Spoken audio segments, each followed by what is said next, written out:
Ah, on en est là, hein. On en est là, hein. Il fallait que ça arrive. Il fallait que ça arrive, honnêtement.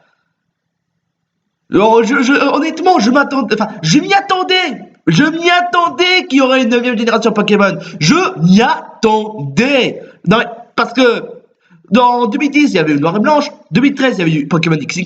2016, il y a eu Pokémon Soleil et Lune. En 2019, il y avait Pokémon Épée et Bouclier. Et cette année, Pokémon Écarlate et Violet. Je m'y attendais, bon Dieu, le nom d'Arcus, je m'y attendais qu'il y aurait une 9e génération Pokémon, je m'y attendais, parce que depuis Pokémon Noir et Blanche, tous les 3 ans, c'est les nouvelles générations Pokémon.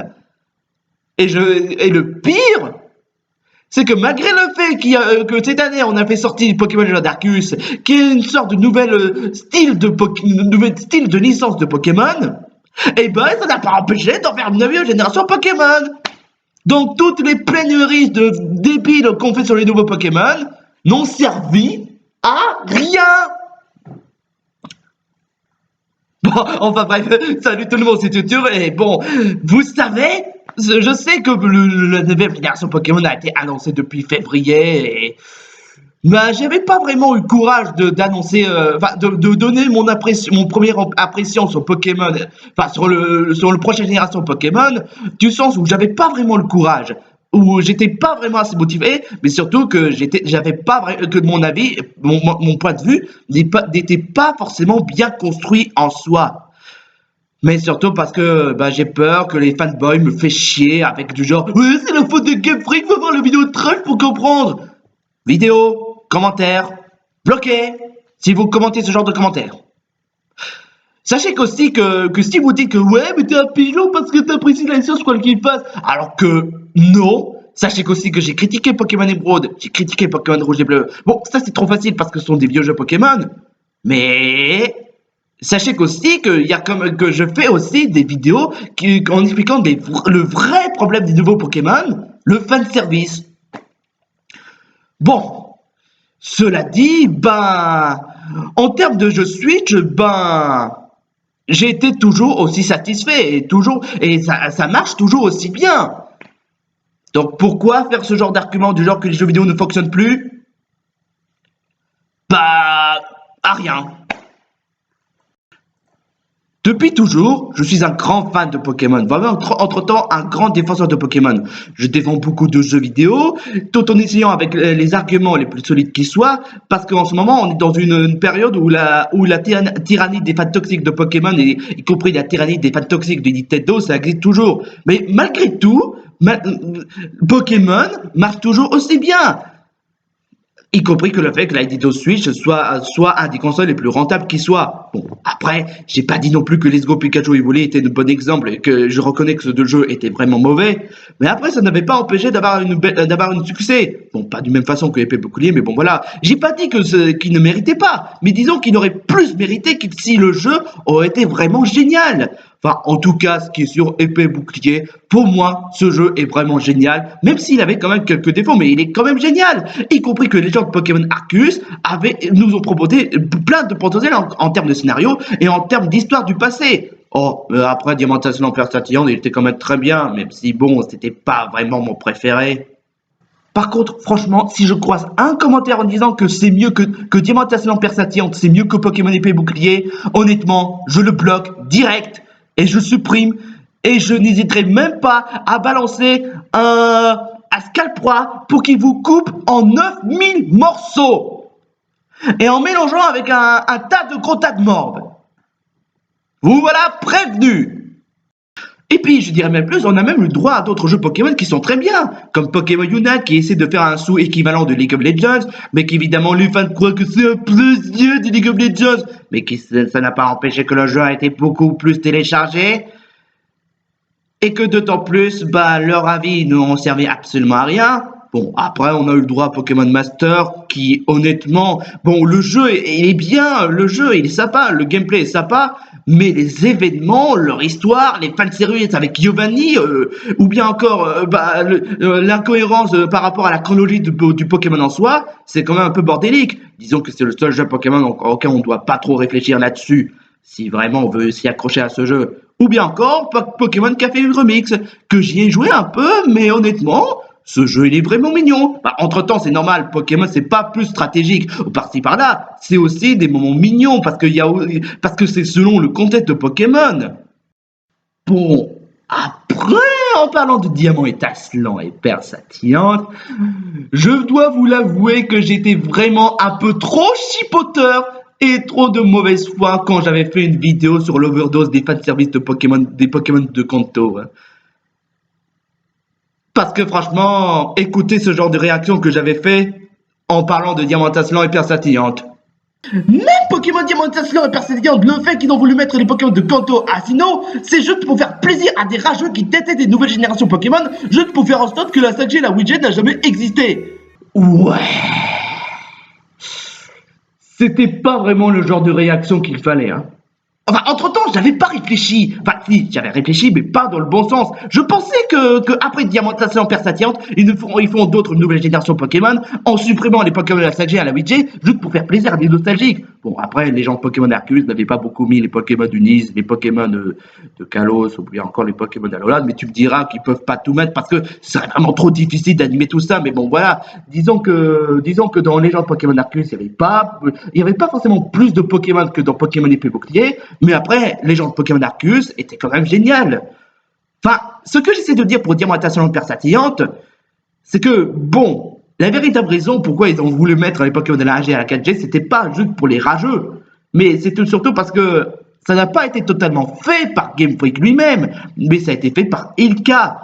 Parce que, en fait, pour vous expliquer, en fait, c'est qu'en fait, Ilka essaye de programmer un Pokémon Diamantation persatillante et que et que pour Game Freak, ils font Pokémon Legend Arceus. Bon, après, encore une fois, je vous l'avais dit, Diamantation persatillante, c'est pas vraiment mon jeu préféré. Disons que j'ai quand même bien apprécié le jeu, j'ai quand même beaucoup aimé, enfin, j'ai quand même aimé le jeu. Mais disons que c'est pas non plus dans mon top de mes jeux préférés. Disons que ça doit être le fait que c'est Pokémon Diamant et Perle et que Pokémon Diamant et Perle, c'est pas mon jeu Pokémon préféré. Oh, et super argument des fanboys contre Diamantation persatillante. Ouais, le jeu est moche. Sérieux? Diamantation persatillante n'est absolument pas moche. Je sais de quoi je parle, mais sérieusement, vous plaignez que Pokémon Diamantation persatillante soit moche, alors que Ilka n'avait jamais fait un seul jeu Pokémon, ni même un seul jeu vidéo de toutes ses compagnies. Mais quand Pokémon Rouge et Bleu soit super moche avec des sprites dégueulasses et que le fait que Game Freak en a fait quand même plein de jeux Pokémon, plein de jeux vidéo avant même Pokémon Rouge et Bleu, vous dites rien? Ouais, mais c'est parce que le fait que c'est les premiers jeux Pokémon, tu dois pas les critiquer là-dessus, hein. Ah ouais, dites à la personne que vous avez critiqué Diamantation persatillante alors que Ilka n'avait jamais fait un jeu Pokémon, ni même fait un jeu vidéo de toute leur existence. C'est quand même un peu de l'hypocrisie quand même, je trouve. Quand même. Bon, après, il n'y avait pas que des arguments de chiottes. Il y avait quand même des arguments un peu solides, du genre qu'on reproche à Diamantation persatillante le fait qu'il n'y avait pas beaucoup d'exclusivité, ou bien encore qui n'ont pas mis les Pokémon de la 5G à la 8G, ou bien encore ils n'ont pas mis de méga évolution. Honnêtement, je peux vous comprendre, honnêtement. Moi aussi, j'aime bien l'époque méga évolution. Et j'adore les Pokémon d'Unis, j'adore les Pokémon Kalos. J'aime les Pokémon d'Alola, même si bon, ce ne sont pas mes préférés. J'aime aussi les Pokémon, j'aime beaucoup aussi les Pokémon de Galar. Mais bon, comme l'avait expliqué Pokémon Pluge ou Type Loufka, si vous préfériez, concernant notre discussion sur Diamantation persatillante, il m'explique que ce serait hors contexte de l'époque de ne pas mettre les Pokémon de la 5G à la 8G. Mais c'est surtout parce que ce serait vraiment trop difficile d'animer tous les Pokémon. Ce qui explique pourquoi est-ce que dans Épée Bouclier, ils ont voulu faire moitié de moitié les Pokémon de la 1G à la 7G et beaucoup de Pokémon de la 8G. Mais cela dit, il n'y a pas que cette raison. Sachez que Ilka n'avait pas tous les droits de Game Freak. Donc il pouvait pas mettre tout ce qu'il veut. Enfin, il pouvait pas prendre de liberté sans l'accord de Game Freak. Alors ils étaient obligés de suivre le règlement de Game Freak, respecter le contexte de l'époque, parce que Game Freak, ils ont fait Rouge Feu Vert Feuille, Argot Silver et Pokémon Ruby Omega Saphir Alpha, parce que ça a été fait comme par Game Freak. Alors que Ilka, ils ont fait seulement Diamant Étincelant, Perle Scintillante. Ah, en fait, les arguments de merde du genre ouais mais les jeux vidéo ça ne fonctionne plus. Juste oubliez Diamant Étincelant et Perle Scintillante qui ont fait une véritable carton pour un remake Pokémon, bien sûr. Mais ouais, bien sûr, les jeux vidéo ça fonctionne plus, mon cul, ouais. Y compris que pour Légende Pokémon Arceus, ça a été vraiment un rendez-vous au niveau succès. J'aurais pu m'attendre à ce que ce soit les mêmes ventes que dans Pokémon Ultra Soleil et Lune ou bien encore de l'édition, les jeux Pokémon édition de luxe. Mais là, ils ont fait un véritable succès, Légende Pokémon Arceus. Bon, je vous l'avoue que c'est pas forcément mon préféré comparé à Pokémon Épée et Bouclier, ou bien encore à Pokémon Noir et Blanche. Mais franchement, ouais, mais ce sont juste des pigeons de Pokémon et ils préfèrent acheter les jeux sans réfléchir. Ah bah ouais, ce genre de gens-là, ce genre de personnes-là ne comptent pas quand ça vous arrange pas, hein? Et puis, deuxièmement, on en reparle de vous, le fait que, ouais, mais les fans qui apprécient la licence quoi qu'ils fassent, ça en fait un pigeon. On en reparle de vous avec Pokémon Émeraude, ou bien encore Pokémon Rouge et Bleu, sans oublier avec Let's Go Pikachu et Evoli. Alors, quand on est mal placé pour nous critiquer, on se tait. Voilà. Ou bien encore, à la façon vulgaire, fermez tous vos gueules! Et puis surtout que ceux qui regardent ma vidéo, comme je vous l'avais expliqué, n'écoutez pas la communauté Pokémon. Parce que franchement, ce sont les pires personnes, franchement, ce sont les genres de personnes qui peuvent vraiment vous faire dégoûter les jeux vidéo et voire même la passion des jeux vidéo. Bon, on évite le sujet. J'aimerais bien parler du jeu Pokémon qu'ils nous ont annoncé depuis février, mais bon, je me tarde de parler autre chose comme Diamant Étincelant, Perle Scintillante ou bien encore autre jeu Pokémon, mais je n'ai pas encore parlé de Pokémon Écarlate et Violet. Alors, oui, comme vous l'avez pu entendre de ce que j'ai dit, pour cette nouvelle génération, ils ont décidé d'appeler Pokémon Écarlate et Violet. Ah, en fait, à ceux qui vont dire « Ah, mais Pokémon Écarlate et Violet, c'est même pas foulé comme nom !» Tu veux dire comme c'était le cas avec Pokémon Rouge et Bleu, Pokémon Jaune, Pokémon Noir et Blanche? Et j'ai dit ça alors que Pokémon Noir et Blanche est justement un de mes jeux Pokémon préférés? Oui, encore une fois, j'ai pas vu leur avis. Comme vous savez, j'en avais vraiment marre de la communauté Pokémon, que j'ai plus du tout envie de regarder leur avis, et que je sais même pas de ce qu'ils en pensaient, mais en tout cas, je veux rien savoir du tout. Surtout que de toute façon, ça va revenir à la même rengaine. Dans le premier trailer de Pokémon Écarlate et Violet, ils ont voulu faire une scène à la façon garde de nuit qui est en train de faire de patrouille. Alors, en fait, je vais pas vous mentir, si j'aurais vraiment vu le trailer de Pokémon Écarlate et Violet, pour la première fois, j'aurais pensé à que ce soit Pikachu Détective 2. Mais... parce que vous savez, quand j'ai joué à Pikachu Détective, quand j'ai fini le jeu, je pensais qu'ils feront une suite. Mais... Et surtout que vu l'ambiance du trailer en soi, je pensais à ce que ce soit le trailer pour le prochain Pikachu Détective. Mais il s'avère que non. Et ça l'a amené dans une autre salle vraiment vieille, avec des objets vraiment vieux. Et ça a mené aux 3 premières images du jeu. Déjà, les paysages de Pokémon Écarlate et Violet. Franchement, c'est magnifique. Non, franchement, sérieux. C'est vraiment super beau ces graphismes. Bon, je sais que Pokémon Épée et Bouclier n'avait peut-être pas de meilleurs graphismes, mais il restait quand même super agréable à regarder. Mais pour Pokémon Écarlate et Violet, waouh! Ça se voit quand même que Game Freak, après l'effort qu'ils ont fait dans Pokémon Épée et Bouclier, ils se sont donnés vraiment à fond pour Pokémon Écarlate et Violet. Surtout qu'après ce qu'ils ont fait pour le jeu Pokémon et Légende Pokémon Arceus, il fallait s'y tenir à la promesse pour les graphismes de Pokémon Écarlate et Violet. Et oui, je vous l'avais dit. Après Pokémon, déjà que Pokémon Épée et Bouclier, ils n'avaient pas vraiment essayé. Voilà, dans Épée et Bouclier, on voit pas beaucoup des jeux Pokémon avec des gros paysages. Et résultat, après Pokémon Épée et Bouclier, ils ont fait de meilleurs graphismes avec Pokémon Écarlate et Violet. Comme quoi, Game Freak, ils savent de quoi il en est question des graphismes des jeux vidéo. D'ailleurs, en voyant les paysages de Pokémon Écarlate et Violet, ça me fait penser un peu à la façon aux paysages de Pokémon Soleil et Lune. Enfin, même si bon, j'aime beaucoup Pokémon Soleil et Lune, celui-là, il a l'air beaucoup plus emballé. Après, d'après ce que m'avait dit Pokémon Peluche ou Type 15 lui-même, c'est qu'on m'a expliqué que ça va se passer en Espagne. Bon, ça explique quand même le design de cette maison, mais bon, on n'a qu'à voir ce que ça vaut pour le deuxième annonce de Pokémon. Par contre, si vous voulez savoir les trucs qui m'ont franchement le plus rassuré dans Écarlate et Violet, et que j'espère que ça va se reproduire, et que ça va pas reproduire comme à la façon Let's Go Pikachu Evoli ou Diamantas Lampère Satillant, les Pokémon de la 5G à la 8G. Déjà, on a le droit à Chloropule de la 5G, à Sucroquine de la 7G, y compris d'un Pokémon que je ne me rappelle plus vraiment du nom, mais qui vient de la 8G, et un Flagout qui vient de la 6G. Ah bah ouais, hein. Ah bah ouais, vous essayez de dire c'est moche, mais au final, ils mettent ces Pokémon quand même. Ce qui voudrait dire que vos arguments à 2 balles ce Pokémon ressemble trop à du Pokéfake ou à XY sont franchement une pure poubelle. Et sur à quoi je vous réponds de cette façon, mais que vous le méritez. Bon, après, il n'y a pas que les Pokémon de la 5G à la 8G qui ont le droit. Même la 1G à la 4G seront apparus, comme celle de Kanto à Sinnoh, ce qui donne le fait qu'on aura le droit aussi à d'autres Pokémon comme Yaos, le Forêt, ou bien encore, sans oublier, Goélise, ou bien Psychoquack, Ambrilex, sans oublier Manity, et...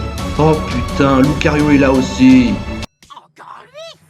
Ouais, Lucario, le roi des Fat Series qui est là juste pour faire plaisir à des nostalgiques. Et puis je suis désolé de dire ça, Game Freak, mais même si tu mets Lucario dans l'épée bouclier, ou bien encore même dans n'importe quel jeu Pokémon, ça changera rien, puisque comme je vous l'avais dit, les fans ne sont jamais contents. Et puis de toute façon, même s'il y aurait un Pokédex national, même si le jeu reprend le même système que dans Pokémon Diamant et Perle, ou bien encore Or et Argent, ça n'aurait rien changé puisque les fans ne sont jamais contents. Je vous rappelle quand même qu'ils ont fait le remake de Diamant et Perle, mais ils se plaignent quand même.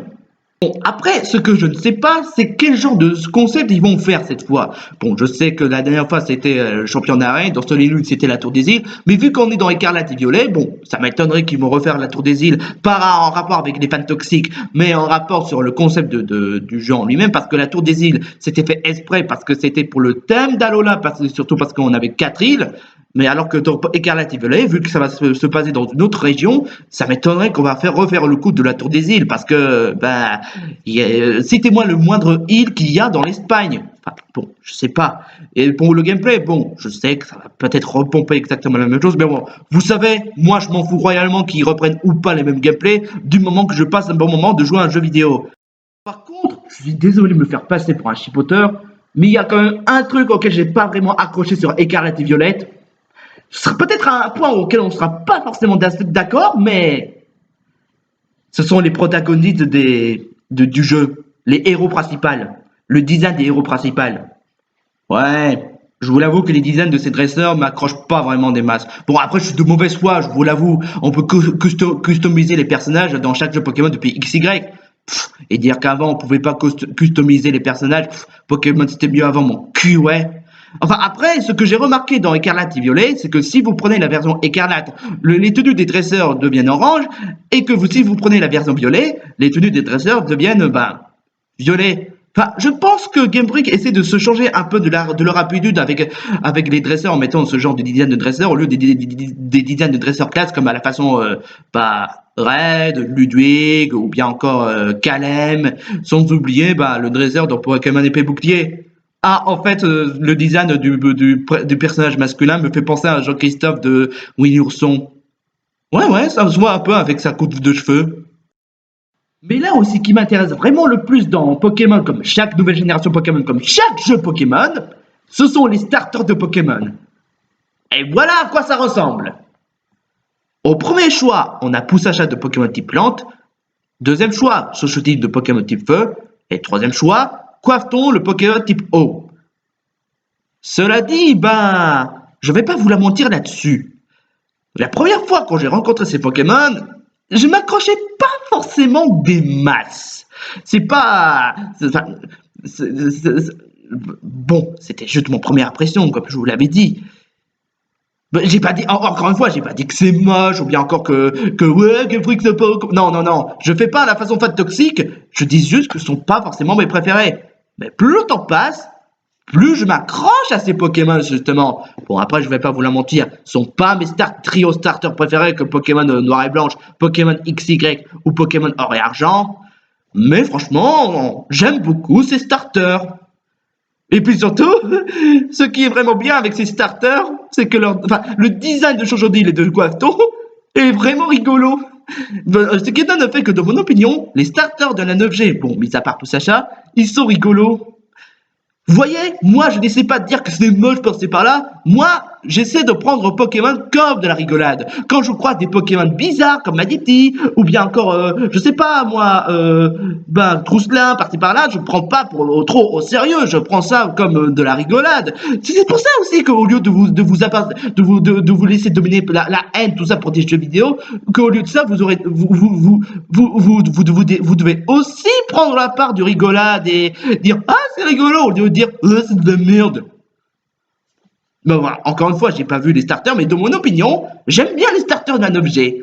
Disons que personnellement, je préfère le starter de la 9G que celui de bon. Sans vouloir vous enfoncer les fans de la Soleil Lune, les starters de la 7G. Bon, j'aime bien les starters de la 7G, ce ne sont pas mes préférés. Bon, j'aime beaucoup Flamiaou, j'aime bien Frambradibou pour ce que c'est. Et puis, désolé de dire ça, mais je préfère honnêtement les starters de la 9G que les starters de la 1G. Oui, je l'ai dit. Et alors, vous pouvez lâcher un dislike, je m'en bats vraiment les couilles. Bon. À part ça, qu'est-ce que j'en pense des trois Pokémon? Enfin bon, mis à part. Bon, Poussacha, c'est sans aucun doute le Pokémon le plus stylé.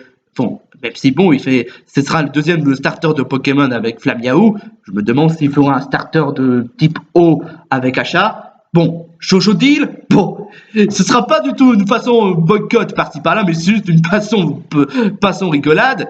Mais tu prends Pumba, Buzz, et tu as Chochodile. Je sais pas, mais c'est vraiment rigolo. En fait, entre-temps, Pokémon Peluche m'avait dit qu'il pourrait être copain avec Kaiminus, vu que Kaiminus c'est un Pokémon type O. Et ce serait vraiment pas bête du tout, hein. Et Quafton. En fait, dès moi et Pokémon Peluche, quand on a vu ce Pokémon pour la première fois, vous savez à quoi ça me fait penser? Donald Duck. Non, sérieux, je déconne absolument pas. Donald Duck. Bien, rien qu'avec la coiffe de Quafton et le chapeau bleu et le design en soi, ça fait vraiment penser à la façon de Donald Duck. Ce qui donne le fait que si jamais je prends Quafton, je n'hésiterai pas à appeler Donald. Enfin, entre-temps, pourquoi je devrais être scandalisé ou bien en disant qu'ils n'ont plus d'idées? Enfin, après tout, on a déjà vu un Mewtwo qui ressemble à Freezer, hein, donc et c'était depuis la première génération, donc on ne devrait pas être choqué pour ça. Vous avez quand même le droit de ne pas être d'accord, bien sûr, mais je n'essaie pas de prendre ça pour les critiques, j'essaie de prendre ça pour la rigolade, parce que moi, Pokémon, je ne critique pas pour les designs Pokémon, je prends ça comme si c'était une partie de rigolade, juste pour rigoler, hein. Je sais que Pokémon, de toute façon, ce qui est sûr, Pokémon, c'est pas fait pour être trop au sérieux. Il faut pas trop prendre Pokémon beaucoup trop au sérieux en termes de design de Pokémon, parce que ça a été toujours comme ça depuis la AG. Et puis surtout, faut pas non plus oublier que la licence en soi s'appelle Pocket Monster. C'est évident, les monstres moches, les monstres mignons, les monstres bizarres, c'est dans le contexte de Pocket Monster.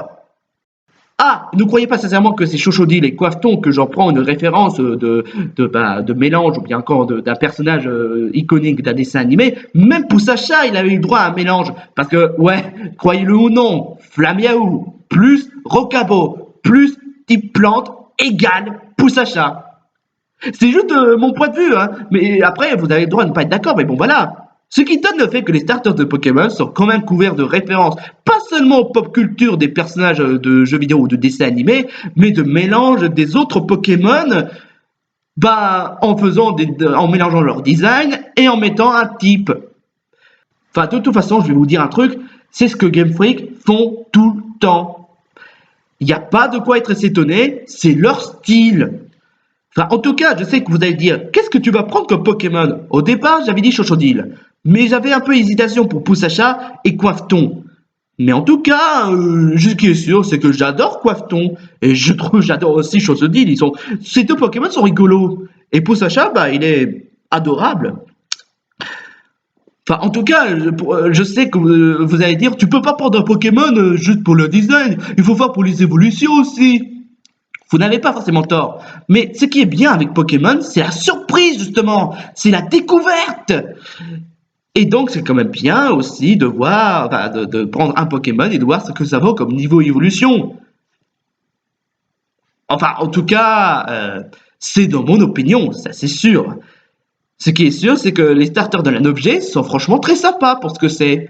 Certes, c'est pas forcément mes préférés, mais disons que j'aime bien les designs, ils sont à la fois rigolos et mignons. Voilà mon opinion sur les starters d'un objet, à la fois mignon et rigolo. Et voilà tout le résumé et tout le bilan pour Pokémon Écarlate et Violet. Dans mon opinion, comme l'a indiqué dans le titre, Écarlate et Violet sera vraiment prometteur. Bon après ceci n'est juste qu'une première bande-annonce, et je vous l'avoue que je me pose des questions, est-ce que ça va me remplacer Pokémon Épée Bouclier en termes de jeu Switch, sachant que j'ai vraiment adoré Pokémon Épée Bouclier, je sais pas. Mais ce qui est sûr, Écarlate et Violet sera vraiment prometteur. Rien que pour les graphismes et pour le design des Pokémon rigolos. Bon, après pour le design des dresseurs, j'ai été vraiment chipoteur, vous avez quand même le droit de pas être d'accord. Mais en tout cas, pour moi, Écarlate et Violet, franchement, ben, je suis vraiment curieux de voir qu'est-ce que ça va donner pour le deuxième annonce. Bon, je vous l'avoue, de tous les jeux Pokémon qui sont annoncés, c'est pas celui qui m'a fait, franchement, enfin, j'ai pas dit, je vais pas dire que j'ai pas aimé. Bien sûr, j'ai vraiment beaucoup aimé. C'est ça, c'est pas celui qui m'a plus emballé que les annonces de Pokémon Épée Bouclier. Mais franchement, je suis emballé à l'idée. À chaque nouvelle génération, je suis toujours emballé. Je suis toujours confiant envers Game Freak. Et bah voilà. Enfin, après, ce qui est sûr, c'est que je sais pas s'ils vont mettre le Pokédex national ou bien encore mettre tous les Pokémon, surtout parce que sachant que c'est vraiment difficile de mettre tous les Pokémon, surtout en expliquant même en expliquant dans l'animé Pokémon en lui-même. Il en existe probablement des centaines, peut-être même des milliers. Peut-être que cette planète compte beaucoup plus de Pokémon qu'on ne le croit. Donc, ça voudrait dire que Pokémon Écarlate et Violet sera le jeu Pokémon où il y aura des milliers de Pokémon. On va bientôt atteindre 1000 Pokémon. Vous vous rendez compte? Bah moi, ce serait vraiment une grosse révélation. Surtout que, si ce que l'avait dit lui-même, il pourrait peut-être exister des milliers de Pokémon, ça prouverait que cette théorie est réalisée. En tout cas, moi, franchement, je suis toujours aussi content que Pokémon continue à en faire des jeux, malgré la tyrannie des fans toxiques. Je suis toujours aussi content de repartir pour une nouvelle aventure. Bon, même si je suis majeur, mais bon, voilà. Ça ne veut pas dire pour autant qu'on doit se priver pour ça. Il n'y a pas de honte de jouer à un jeu vidéo pour enfants. Moi-même, je n'ai aucune honte pour ce que c'est. En tout cas, de mon opinion, Écarlate et Violet, je sais que ce n'est juste que le premier bonne annonce, mais il sera prometteur. Je serais vraiment curieux de voir qu'est-ce que ça va donner pour le deuxième bande-annonce, pour ce que c'est. Et en tout cas, message à tous ceux qui sont fans de Pokémon et qui sont comme moi hype pour le prochain Pokémon. Bon, peut-être pas plus que Pokémon Épée Bouclier, mais hype quand même. Ne vous laissez pas influencer par les avis sur Internet. Ne vous laissez pas influencer par les fanboys de Pokémon. N'écoutez pas les fans de Pokémon et exprimez votre amour envers Pokémon Écarlate et Violet. En tout cas, c'était la vidéo de Tutur avec Écarlate et Violet. En tout cas, je suis pas peu fier d'avoir fait cette vidéo. Je suis sûr qu'il y aura aussi quelques dislikes, mais bon, c'est comme ça. En tout cas, j'ai vraiment hâte de voir ce que ça va donner pour le deuxième bande-annonce. On verra si ça va me faire plaire ou pas. Enfin, voilà, je vais pas non plus. Si ça va pas me plaire, je vais pas non plus me mettre à harceler, bien sûr, parce que c'est pas comme ça comment être fan. Sur ce, on se retrouve pour une prochaine vidéo. Et sur ce, je vous dis bonne journée et surtout portez-vous bien.